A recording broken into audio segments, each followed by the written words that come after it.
4. 숲속의 소리.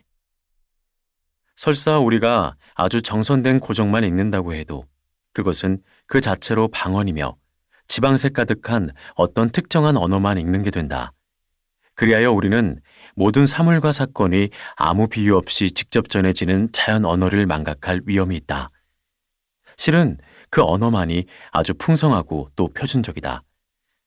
자연의 언어는 많이 발표되었으나 인쇄된 것은 그리 많지 않다. 셔터를 뚫고 들어오는 햇빛은 그 셔터를 완전히 제거하면 오히려 잊혀진다. 늘 깨어있으면서 자연의 언어를 들으려는 필요는 어떤 방법이나 훈련으로도 대체할 수 없다. 반드시 보아야 할 것을 관찰하는 자연 속 훈련에 비하면 정선된 역사, 철학, 시학 강좌, 최상급 사교 모임, 탁월한 생활 습관 등은 열등하게 보일 뿐이다. 당신은 그저 배우는 독자가 되고 싶은가? 아니면 사물을 꿰뚫어 보는 견자가 되고 싶은가? 견자가 되려면 당신의 운명을 읽고 당신 앞에 놓인 것을 보고 미래 속으로 걸어 들어가야 한다. 첫 해 여름에는 책을 읽지 않고 그 대신 콩밭에서 열심히 일했다. 아니, 때때로 그것보다 더 좋은 일을 했다. 머리로 하는 일이든 손으로 하는 일이든 현재라는 꽃 피어나는 순간을 일에 바칠 수 없는 순간들이 있었다. 내 인생을 두른 넓은 여백을 나는 사랑한다. 때때로 여름 아침에는 평소처럼 목욕하고 나서 해 뜰 때부터 정오까지 햇빛 환한 문턱에 앉아 소나무와 호두나무와 온나무에 둘러싸여 완전한 고독과 정적 속에서 명상에 잠겼다. 그러면 새들은 집 주위에서 울어대거나 집 안으로 소리 없이 날아들어왔다. 그러면 어느덧 해가 집 서쪽 창에 떨어지고 저 멀리 대로에서 어떤 여행자의 마차가 지나가는 소리가 들려온다. 그러면 나는 시간이 많이 경과되었음을 깨닫는다. 밤중에 키가 크는 옥수수처럼 나는 그 계절에 많이 성장했으며 이때는 내가 두 손으로 한 어떤 일보다 더 좋은 계절이었다. 내 삶에서 공제된 시간이 전혀 아니었으며 통산적인 시간 계산에는 들어가지 않는 덤으로 주어진 아주 소중한 시간이었다. 나는 동양인들이 말하는 명상과 무의가 무슨 뜻인지 깨달았다.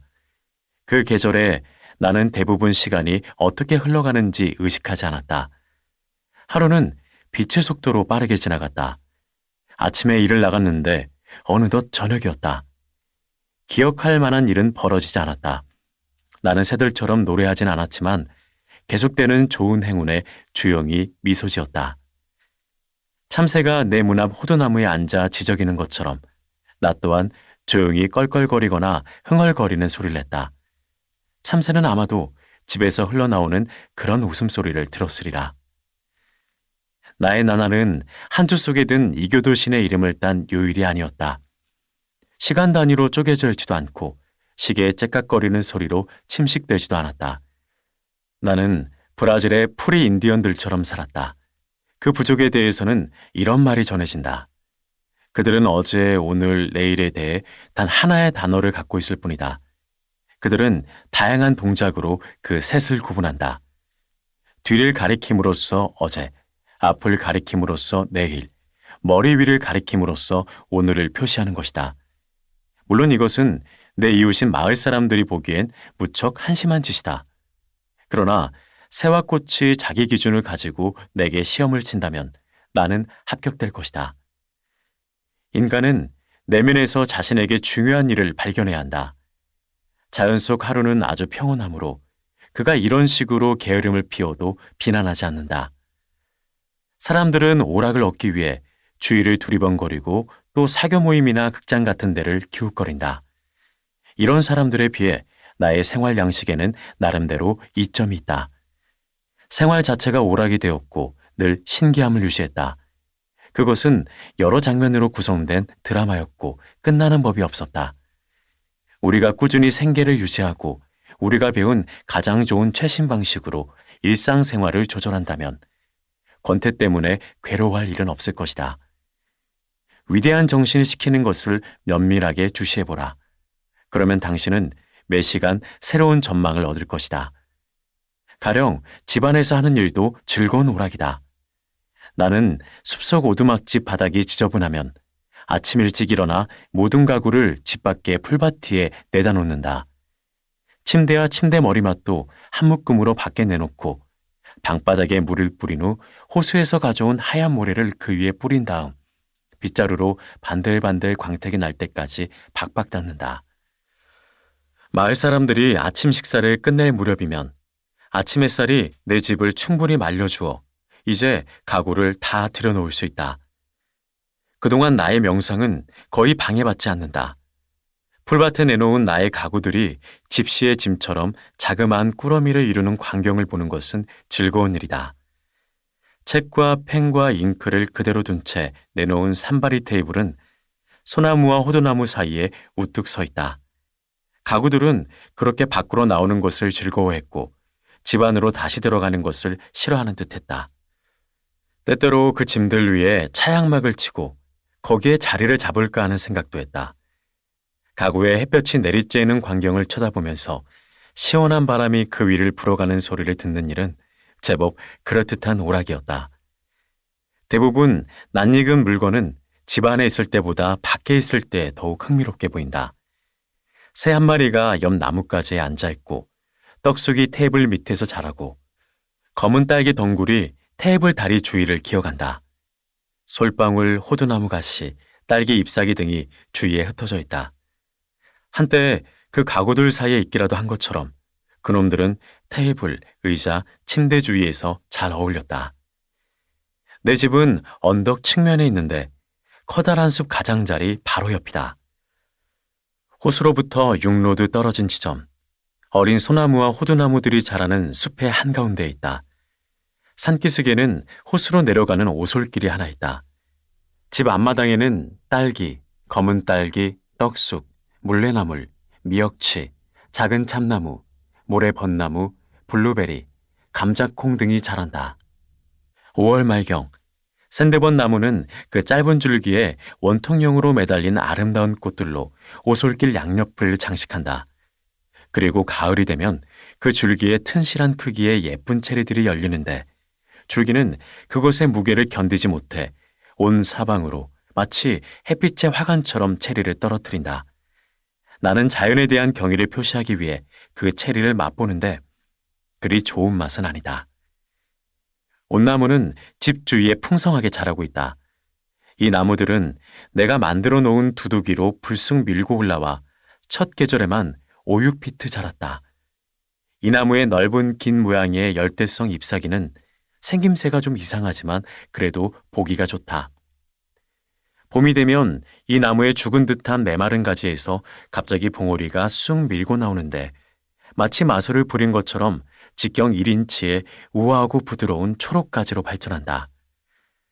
내가 창문에 앉아 지켜보면 가지는 너무 쑥쑥 자라 그 허약한 관절에 부담을 주고 마침내 공중에는 바람 한 점 없는데도 가지 무게로 부채처럼 땅 위에 갑자기 떨어져 내렸다. 8월이 되면 꽃이 핀 커다란 베리들은 많은 야생벌을 유혹하면서 서서히 밝은 벨벳 같은 진홍색을 띈다. 그리고 자체 무게를 이기지 못해 가지는 아래로 휘어지다가 마침내 그 부드러운 사지를 부러뜨린다. 여름 오후에 창문 앞에 앉아 있는데 매들이 나의 개간지 위를 빙빙 돌았다. 둘셋씩 무리 지은 맷비둘기가 빠르게 움직이면서 내 시야를 가로질러 가더니 집 뒤에 하얀 소나무 가지 위에 불안하게 내려앉으며 공중을 향해 소리를 질렀다. 물수리는 호수의 거울 같은 표면에 잔물결을 일으키며 고개를 한 마리 낚아올렸다. 밍크는 내 문 앞 습지에서 살금살금 기어나와 호숫가에서 개구리를 한 마리 잡았다. 사초는 여기저기 날아다니다가 내려앉는 쌀먹이 새의 무게에 눌려 꺾였다. 나는 지난 반 시간 동안 보스턴에서 교회로 승객을 나르는 기차가 칙칙폭폭 달려가는 소리를 들었다. 그 소리는 들공의 울음처럼 사라졌다가 곧 되살아났다. 나는 어떤 소년의 얘기를 들었는데 그 소년은 도시 동쪽 지역에 있는 농가에 맡겨졌다가 곧 그 농가에서 도망쳐 집으로 돌아왔다. 아주 남루한 행색의 소년은 집 생각이 너무 나서 참을 수 없었다고 했다. 소녀는 그런 따분하고 외진 곳은 난생 처음 보았다고 했다. 사람들은 다들 어디론가 가버렸고 심지어 기차의 기적 소리마저 들리지 않더라는 것이다. 내가 이 소년처럼 세상으로부터 완전히 떨어져 사는 것은 아니다.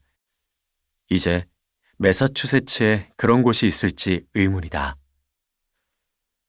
정말로 우리 마을은 철로 위를 빠르게 달리는 기차의 표적이 되었네. 그리고 우리의 평화로운 들판 위에 기차가 내는 위안의 소리는 콩코드라네. 피츠버그 철도는 내가 사는 곳에서 남쪽으로 100로드쯤 떨어진 곳에서 호수와 평행을 이루며 달린다. 나는 철도를 걸어서 마을로 간다. 말하자면 나는 철도기라는 연결고리로 사회와 연결되어 있다. 그 철도의 전 구간에 달리는 화물열차 직원들은 나를 자주 지나쳐가는데 마치 오랜 친구에게 하듯 나에게 목례를 보낸다. 그들은 분명 나를 철도회사의 보수 담당 직원쯤으로 알고 있을 것이다. 사실 사람들이 나를 그렇게 보더라도 무방하다. 기꺼이 지구의 궤도 어딘가에서 길을 보수하는 사람이 되고 싶기 때문이다. 열차의 기적 소리는 여름이든 겨울이든 내 숲을 뚫고 들어온다. 그 소리는 농부의 마당 상공을 선회하는 매 고함처럼 들리기도 한다. 그 기차를 타고 도시의 많은 상인이 쉴 새 없이 도시의 원형광장 안으로 도착할 것이고 또 다른 도시에서 온 모험적인 지방 상인들도 그 광장에 도착할 것이다. 그들이 원형광장 안으로 함께 들어서면 서로에게 길을 비켜달라고 크게 소리를 지른다. 그 외치는 소리는 때때로 두 도시의 원형광장을 통하여 멀리까지 퍼져나간다. 자, 시골 사람들이여, 여기 당신의 식료품이 왔습니다. 그리고 당신의 식량이 왔어요. 그들에게 맞서서 우리 그런 거 필요 없다고 말할 정도로 독립적인 농가 사람은 아무도 없다. 그리하여 여기 그 물건 대금이 있다고 시골 사람들은 소리친다. 기차 안에는 성벽을 무너뜨리는 파성추같이 생긴 커다란 목재가 시간당 20마일의 속도로 도시 성벽까지 운반된다.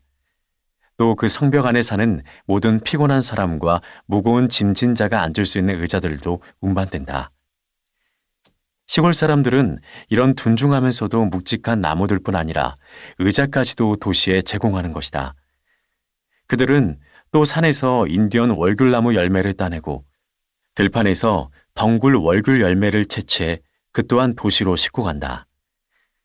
목면이 도시로 가면 직조된 옷감이 기차를 통해 시골로 내려온다. 실크가 도시에 가면 모직옷이 온다. 책들은 도시로 가고 책을 쓰는 사람은 시골로 내려온다.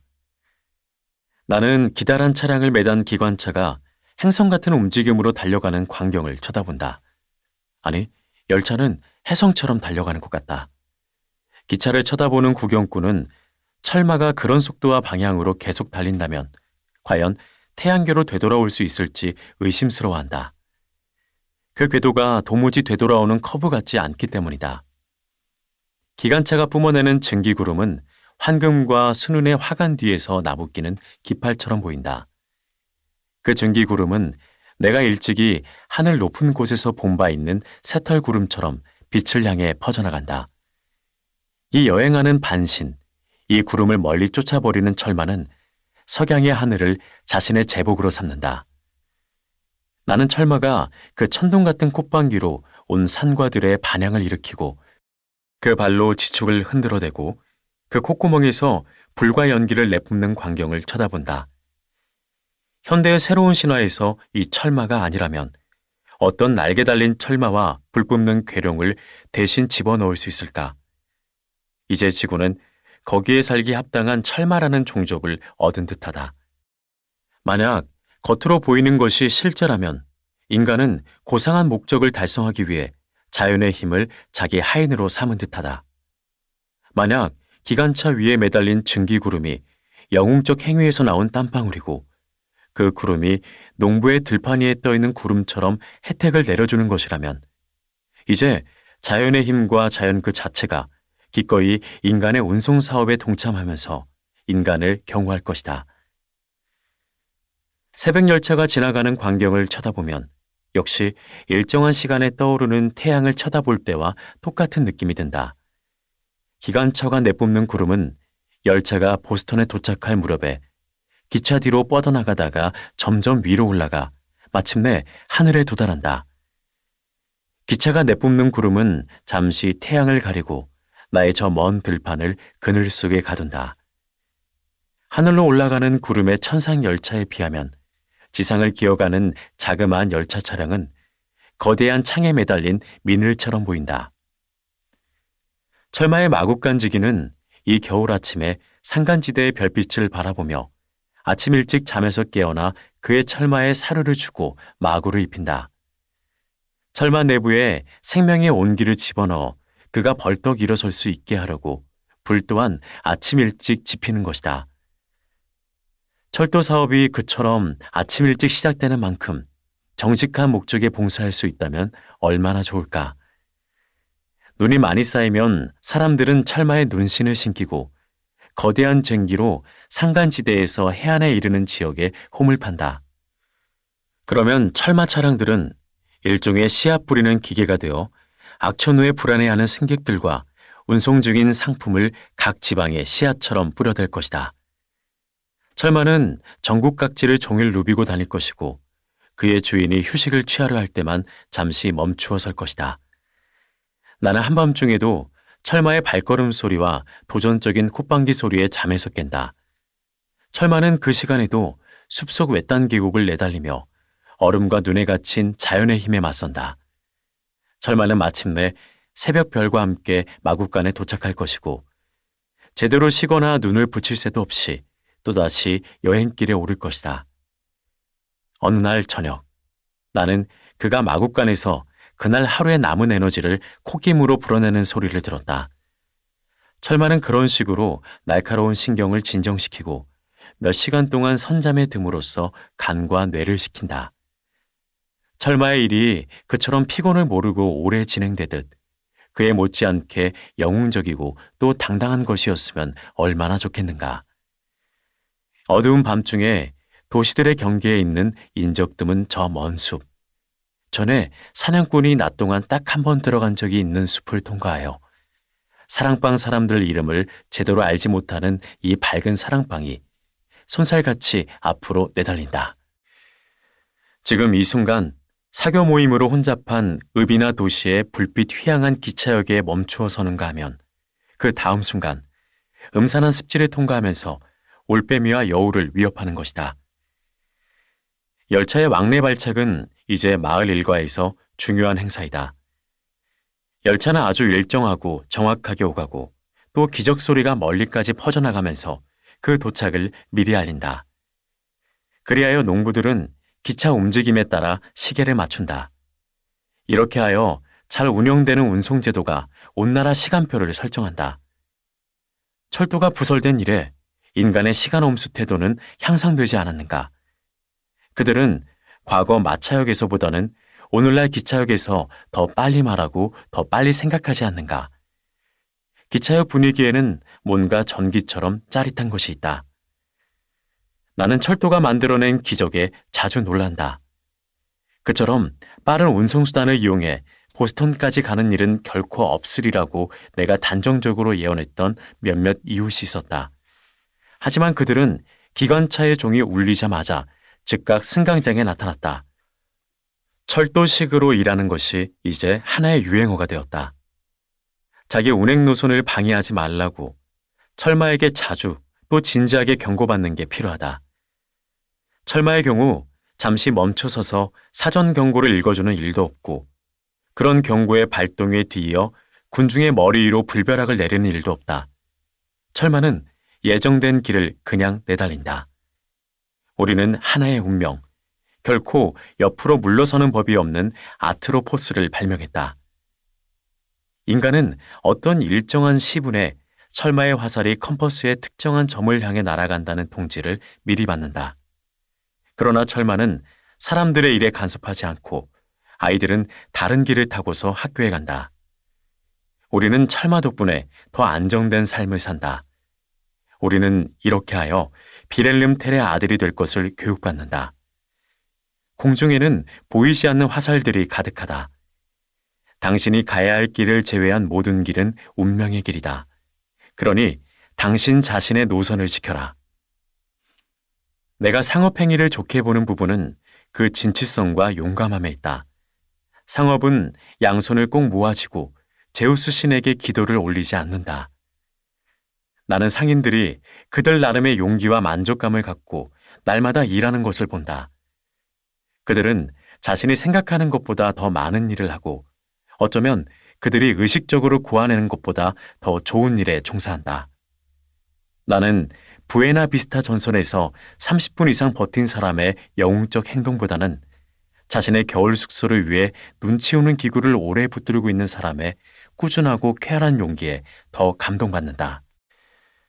보나파르트 나폴레옹이 아주 진귀하다고 칭찬했던 새벽 3시의 용기를 가진 사람보다는 좀처럼 잠들지 않는 용기를 가진 사람, 폭설이 멈추거나 철마의 근육이 얼어붙을 때까지 깨어있는 용기를 가진 사람, 이런 사람들에게서 더 감동을 받는다.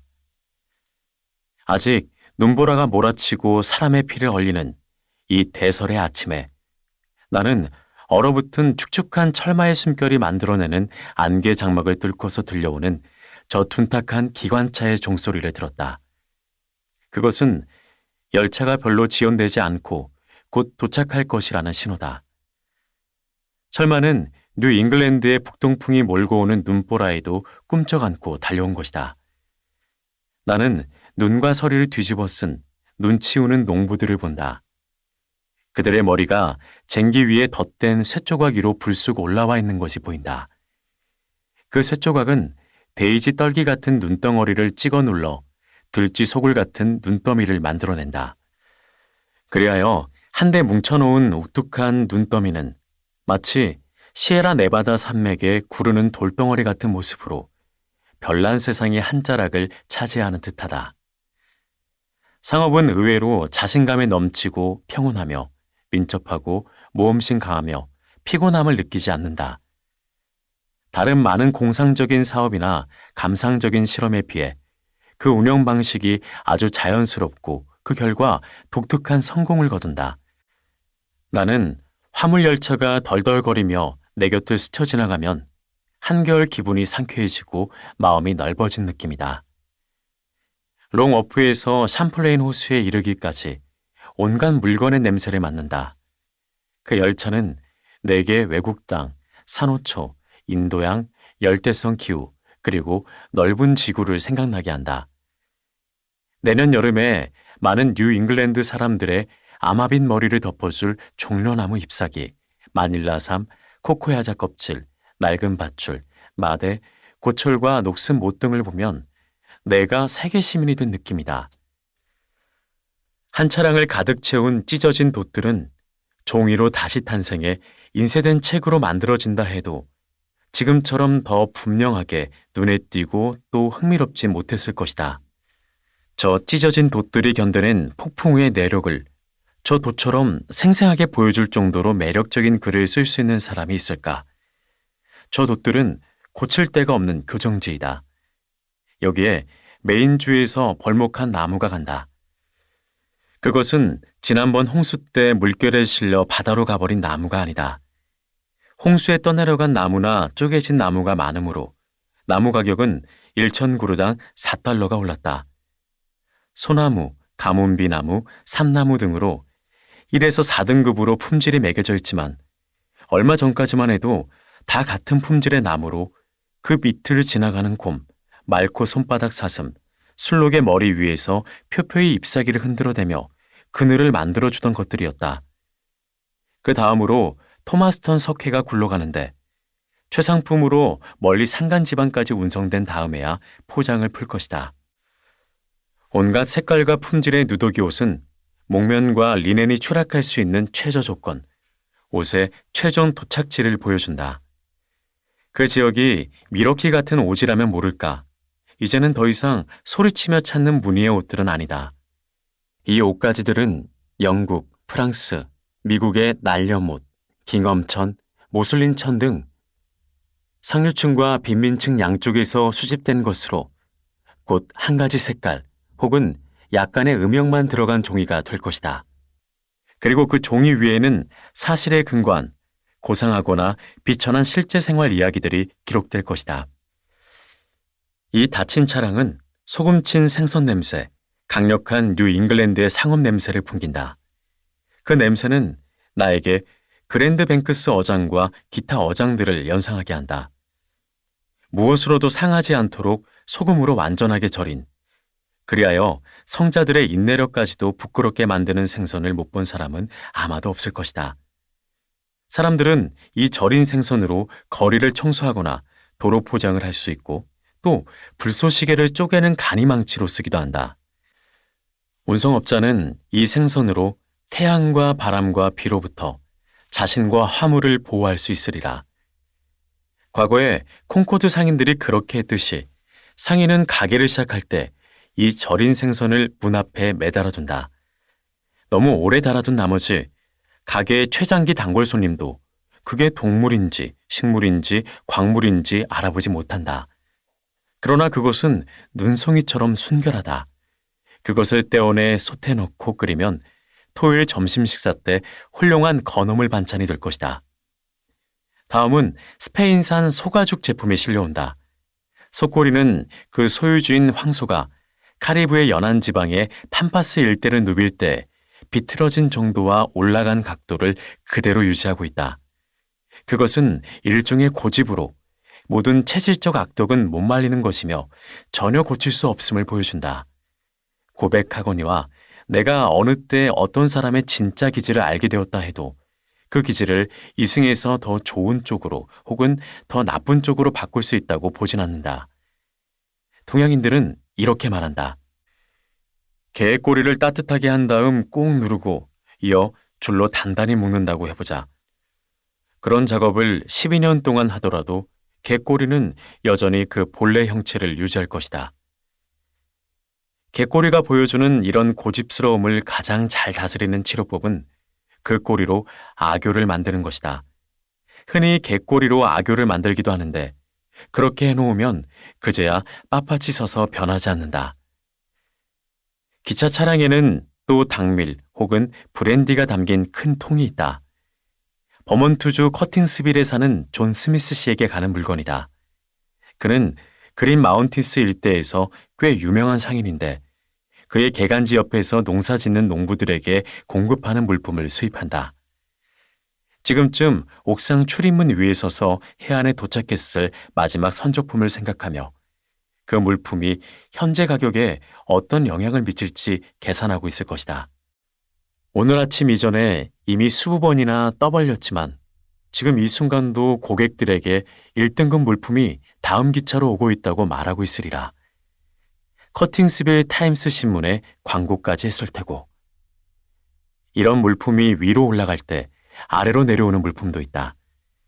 휙하는 소리에 놀라 책에서 고개를 쳐들어 보니 멀리 북쪽산에서 벌목된 키 큰 소나무가 날개 돋친 채 그린 마운티스 산맥과 코네티컷 강의 상공을 솜살같이 날아 10분 사이에 도시를 통과하여 다른 누군가가 목격하기도 전에 어떤 커다란 군함에 도치되었다. 그리고 보라, 여기에 1,000곳의 언덕, 양우리와 마국간, 야외조소 우리 등에서 수집해온 소떼와 양떼를 실은 차량이 온다. 가축 상인들은 막대기를 들었고 양치기 소년들도 가축들 사이에 있다. 그 차량 안에는 단지 상간의 목초지만 없을 뿐이다. 가축들은 9월의 강풍에 산간지대에서 날려온 낙엽처럼 이리저리 떠밀린다. 공중에는 송아지와 양 울음소리가 가득하고 황소들도 거칠게 몸을 비틀어대는데 마치 전원 계곡이 기차 위에 올라타서 지나가는 것 같다. 앞쪽에 있는 목에 종 달린 순양이 종을 흔들어대자 산들이 순양처럼 뛰어오르고 작은 언덕들이 어린 양처럼 깡충 뛴다. 그 동물들 사이에 가축 상인들도 타고 있었지만 상인이나 가축이나 잘 구분이 되진 않는다. 그리하여 상인이라는 직책은 가뭇없이 사라졌지만 그들은 쓸모없어진 가축 치는 막대기를 훈장인 양 꼭 거머쥐고 있다. 그런데 그들에게는 지금 어디에 있는가? 그들은 정처 없이 탈주했다. 녀석들은 아무렇게나 벌어졌다. 사냥감 냄새를 잃어버렸다. 내 생각에는 남서부 뉴햄프셔주 피터스보로 힐스에서 지저대고 있거나 그린 마운티스 서쪽 산등성이에서 숨을 헐떡거리고 있을 것이다. 개들은 사냥감의 죽음에 입회하지 못할 것이다. 녀석들 또한 직책을 잃어버렸다. 충성심과 현명함은 이제 수준 이하로 떨어졌다. 치욕스럽게 계집으로 퇴각하거나 아니면 야생으로 돌아가 늑대와 여우무리와 동맹을 맺을 것이다. 그리고 기차 밖의 전원 풍경도 소용돌이 치듯이 지나가며 사라진다. 기관차에 종이 울린다. 나는 이제 선로에서 벗어나 차량을 보내주어야겠다. 철도는 내게 무엇인가? 나는 철도가 어디서 끝나는지 가서 살펴보지 않았네. 그것은 몇 군데 빈 공지를 채우고 제비들을 위한 둑을 만들고 모래를 날리게 하고 검은 딸기를 자라게 하네. 하지만 나는 숲속 수레가 다니는 길처럼 철로를 건너갔다. 그래도 철도 연기, 증기, 씩씩거리는 소리에 두 눈이 현혹되거나 두 길을 망쳐서는 안 된다. 이제 열차 차량들은 지나갔고 그것과 함께 불안정한 세상도 사라졌다. 호수 속 물고기들도 더 이상 동요를 느끼지 않는다. 그리고 나는 전보다 더 홀로 남았다. 기나긴 오후 내내 나의 명상은 거의 방해를 받지 않고 가끔 저 먼 데로 변 마차나 우마차의 희미한 벌거덕 소리만 들려올 뿐이다. 때때로 나는 일요일이면 링컨, 액턴, 베드퍼드, 콩코드 같은 마을에서 흘러오는 종소리를 듣는다. 바람이 그 소리를 잘 전해줄 때만 들려오는데 그 희미하고 부드럽고 자연스러운 멜로디는 이 외로운 숲속에 반갑게 들여놓을 만하다. 숲 위로 상당한 거리를 건너온 그 종소리는 어떤 진동하는 흥얼거림으로 바뀌는데 마치 지평선의 솔잎들이 그 소리가 스쳐가는 하프줄이 되어준 듯하다. 아주 멀리 떨어진 곳에서 듣는 모든 소리는 동일한 효과를 하나 자아내는데 우주라는 거대한 리라의 떨림이라고 할 수 있다. 이것은 우리가 멀리 떨어진 산봉우리를 바라볼 때 우리와 그 산 사이에 끼어있는 공기가 그 산봉우리에 푸른 색깔을 입혀주어 우리 눈에 흥미롭게 보이는 것과 비슷하다. 아무튼 나의 귀에는 공기가 조율한 멜로디가 되어 들려온다. 숲속 모든 잎사귀, 솔잎과 대화를 나눈 가락이고 자연의 힘이 조율하여 온 계곡에 울려 퍼지게 만든 바로 그 소리다. 어떤 의미에서 그 반향은 독창적인 소리이고 그 안에는 마법과 매혹이 있다. 그것은 종소리 중 가치 있는 부분의 반복이면서 동시에 숲의 소리이기도 하다. 다시 말해 숲속 요정이 들려주는 사소한 단어 혹은 간단한 곡조를 담아 부르는 노래다. 저녁 무렵 숲 너머 지평선에서 어떤 암소의 나지막한 울음소리가 달콤하고 감미롭게 들린다. 처음에 나는 그것을 어떤 젊은 가수들의 목소리로 착각했다. 때때로 나에게 세레나데를 불러주고 산과 계곡을 방랑하는 젊은 가수들. 그러나 그 소리가 곧 흔하고 자연스러운 암소의 울음소리로 늘어졌어도 나는 그리 실망하지 않았다. 나는 여전히 젊은 가수들의 노래가 암소의 음악과 비슷하다고 말하고 싶은데 여기에 풍자의 뜻은 조금도 없다. 암소와 마찬가지로 그들도 결국 자연의 구체적 표현이므로. 여름 어느 한때, 정확히는 7시 반, 저녁 기차가 지나간 직후에 속독새는 내 집 문 앞 그루터기에 앉아 혹은 집 마룻대에 앉아 30분 동안 저녁 기도를 노래로 불렀다. 속독새들은 시계처럼 정확하게 노래를 부르기 시작했고 그 후 5분 이내에 그날의 저녁 해가 서쪽으로 지고 있음을 알려주었다. 녀석들의 습관을 알게 되는 진귀한 기회였다. 때때로 숲의 서로 다른 지역에서 한꺼번에 4-5번 정도 그 노랫소리를 들었다. 우연하게도 한 소절 다음에 바로 이어 그 다음 소절을 듣기도 했다. 그 소리는 너무나 가까운 곳에서 들려와서 그 소절이 끝난 뒤 꼬꼬하며 이어지는 소리도 구분할 수 있었고 거미집에 걸린 파리가 내는 듯한 저 웅웅거리는 독특한 소리도 들을 수 있었다. 그러나 새소리여서 그보다는 상대적으로 더 큰 소리였다. 때때로 어떤 새는 숲속에서 몇 피트 거리를 두고서 마치 줄에 매달린 것처럼 내 주위를 빙빙 돌았다. 아마도 그때 나는 새알 가까이 있었을지도 모르겠다. 그들은 밤새 간헐적으로 울었고 새벽이 오기 직전이나 새벽 무렵까지 여전히 듣기 좋은 노래를 불러댔다. 다른 새들이 잠잠해지면 부엉이가 그 가락을 이어받았는데 초상당한 여인들이 비탄의 곡소리를 울룰루 하고 길게 내지르는 듯했다.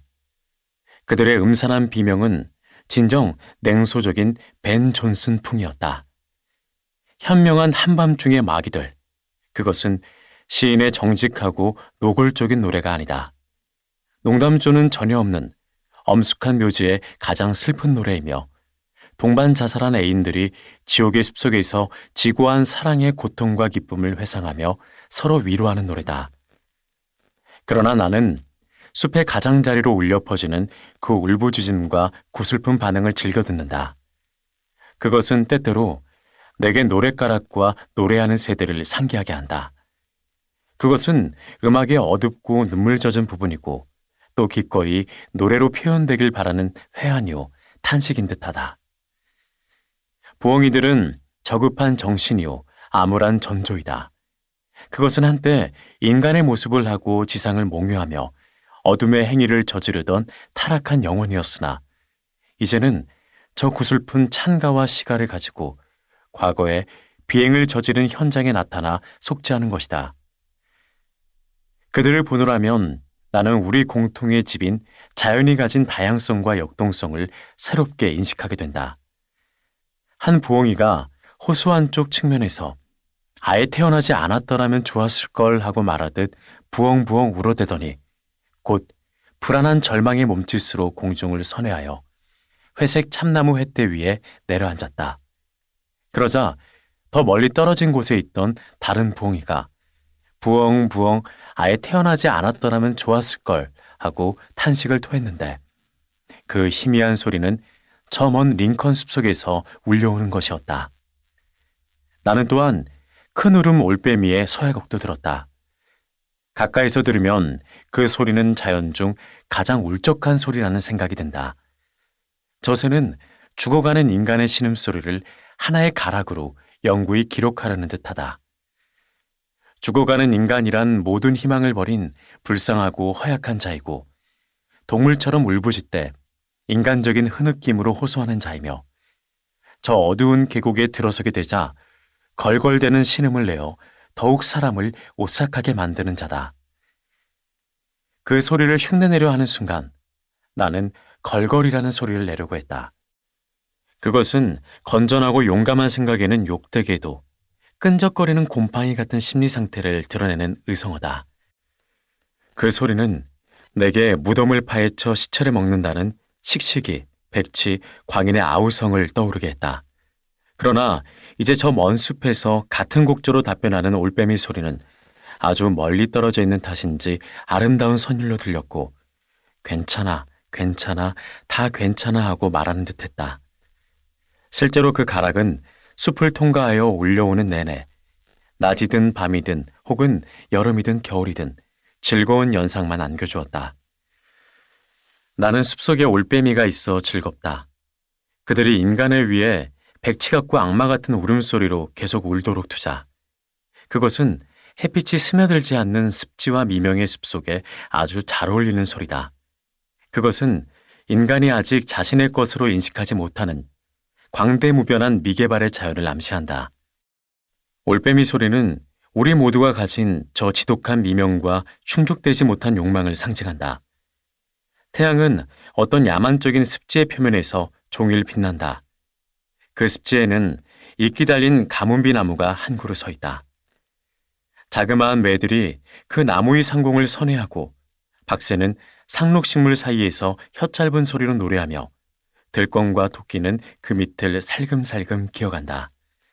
그러다가 이제 좀 더 음울한 날이 동토오고 다른 동물 족속이 자연의 의미를 그들 나름대로 표현하려고 잠에서 깨어난다. 저녁 늦게 다리 위로 마차가 굴러가는 덜거덕거리는 소리가 희미하게 들렸다. 다른 날 밤에 듣는 것보다 더 멀게 느껴지는 소리였다.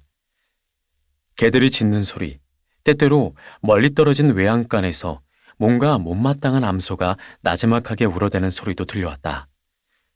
한편 호수 가장자리에서는 황소개구리가 내는 나팔 소리가 요란하게 울려 퍼진다. 개구리들은 저 고대의 술꾼과 모주꾼들처럼 쾌활한 정신을 갖고 있다. 그들은 지금도 전혀 후회하지 않으면서 그들의 스티지아 같은 호수에서 돌림 노래를 부르려 애쓴다. 월든 호수 요정들은 내가 월든을 스티지아와 비교하는 것을 양해해 주기를 바란다. 아무튼 호수 주위에는 잡초가 거의 없지만 개구리는 많다. 개구리들은 정말로 연애의 쾌활한 분위기를 살리기 위해 기꺼이 소리를 내지르려 하지만 그들의 목소리는 쉬어버려 너무 엄숙해졌다. 그 바람에 주연의 즐거움은 사라지고 술은 그 풍미를 잃고 녀석들 배만 부풀어 올랐을 뿐 달콤한 도치로 과거의 불유쾌한 기억을 없애주지 못한다. 그리하여 개구리들에게는 단지 포만감과 물에 흠뻑 젖은 팽창된 배만 있을 뿐이다. 최고참 개구리가 축 처진 턱을 받쳐주는 일종의 냅킨 같은 심장 모양의 잎사귀에 자기 턱을 내려놓는다. 그 개구리는 이 북쪽 호숫가에서 한때 경멸받았던 월든 호수의 물을 한 번 쭉 들이킨다. 그리고 마셔봐, 마셔봐, 마셔봐 하는 소리를 내지르면서 술잔을 돌린다. 그러면 즉각 저쪽 먼 호숫가 쪽에서 똑같은 권주사가 물 위를 건너온다. 이어 그 옆에 있던 두 번째로 서열렸고 비만한 개구리가 배가 잔뜩 부를 때까지 물을 마신다. 이런 식으로 호수 전역을 돌며 한숨배 돌아가자 사회자가 아주 만족스럽다는 듯이 마셔봐를 선창하고 그러면 배가 가장 덜 부르고 물에 덜 젖고 또 축처짐이 덜한 배를 가진 개구리까지 똑같은 권주사가 메아리쳐 내려간다. 그 누구도 이 돌림 노래에서 빠지는 법이 없다. 이어 술잔 돌아가는 순서가 거듭 되풀이 되다가 마침내 해가 떠서 아침 안개를 흩어버리면 중단된다. 그때는 개구리 대장만이 아직 호수 속에 들어가지 않은 채 때때로 마셔봐 소리치면서 화답을 기다리지만 아무도 응답하지 않는다. 내 개간지에서 수탉 우는 소리를 들은 적이 있는지는 확실하지 않다. 수탉의 노랫가락을 높이 평가하여 녀석을 노래하는 새로 키우는 일도 같이 있다. 한때 인도에서 야생 들공이었던 이 새의 노랫가락은 어떤 새보다 특이하다. 만약 야생 수탉을 이 땅에 오게 할 수만 있다면 그것은 우리 숲속에서 가장 유명한 소리꾼이 되어 거위의 울음과 올빼미의 비명을 월등하게 능가할 것이다. 그리고 바깥 주인의 나팔 소리가 멈추었을 때 그 공간을 메우려고 캑캑 울어대는 암탉의 노랫가락을 상상해보라. 아주 엄청날 것이다. 이렇게 볼 때 인간이 이 새를 순치시키는 것은 자연스러운 일이다. 물론 달걀과 닭다리도 길들인 목적에 일부 들어가기는 하지만 겨울 아침에 이 새들의 고향인 이 야생의 숲을 한번 걸어보라. 그리고 나무 위에 걸터앉은 야생 수탉이 우러젖히는 소리를 들어보라. 낭낭하고 고고하게 사방 몇 마일 땅으로 거침없이 퍼져나가면서 다른 새들의 희미한 울음소리를 완전히 제압한다. 한번 생각해보라. 온 나라에 경계령이 내려진다. 그 소리에 누군들 일찍 잠 깨어 일어나지 않겠는가. 날마다 더욱 일찍 일어나 사람들은 마침내 형언할 수 없을 정도로 건강해지고 부유해지고 현명해지지 않겠는가. 모든 나라의 시인은 그들 나라의 다른 노래 새들과 함께 이 외국새의 노래를 칭송해왔다. 용감한 수탉은 모든 기후에 잘 적응한다. 심지어 원주민보다 더 원주민의 특성을 지녔다. 건강은 언제나 좋고 배는 튼튼하며 정신은 위축되는 법이 없다. 심지어 대서양이나 태평양의 선원도 그 목소리에 잠을 깬다. 그러나 수탉의 찢어지는 소리가 나를 잠에서 깨우지는 못한다. 나는 개, 고양이, 암소, 돼지, 암탉을 키우지 않는다. 그럼 당신은 가축들 소리가 들리지 않겠구만 하고 말할지도 모른다. 그렇다. 나는 우유 젓는 기구도 실 잡는 바퀴도 씩씩거리는 소리를 내는 항아리도 없으며 사람을 위로해준다는 어린아이의 울음소리도 듣지 못한다. 이 정도로 한적하다면 아주 구식인 사람은 권태 때문에 정신이 돌거나 죽어버렸을 것이다. 심지어 집 벽 속에 쥐들도 없다. 거기 들어갔다가는 굶어 죽기 때문이다. 아니, 쥐들을 유혹해 집 안으로 들일 만한 물건이 없다. 오로지 지붕과 바닥 밑에 다람쥐, 마룻대의 쏙독새, 창문 밑에서 소리치는 어치, 집 밑 산토끼와 우두척, 집 뒤의 부엉이와 올빼미, 호수 위에 뜬 한때의 야생거위와 웃고 있는 대강오리가 있을 뿐이다. 종다리와 깨꼬리 같은 온순한 농장새들은 내 개간지를 찾아오지 않는다. 앞마당에는 수탉도 고함치지 않고 암탉도 울지 않는다. 아니, 앞마당이라는 게 아예 없다. 하지만 울타리 없는 자연이 집 창문턱까지 다가와 있다. 이 창문 밑에는 어린 숲이 자라고 야생 온나무와 블랙베리 덩굴이 지하 저장실까지 뚫고 들어온다. 튼튼한 소나무들은 공간이 부족하여 집 지붕 널판지에 몸을 비벼대며 삐걱거리는 소리를 낸다. 나무 뿌리는 집 아래쪽으로 파고 들어간다. 강풍이 불어오면 석탄 그릇이나 덧문이 날아가는 정도가 아니라 집 뒤 소나무가 꺾이거나 아니면 뿌리채 뽑혀 날아간다. 그러다가 대설이 들이닥치면 앞마당 문까지만 길이 없는 게 아니라 문도 앞마당도 문명세계로 나가는 길도 모두 사라진다.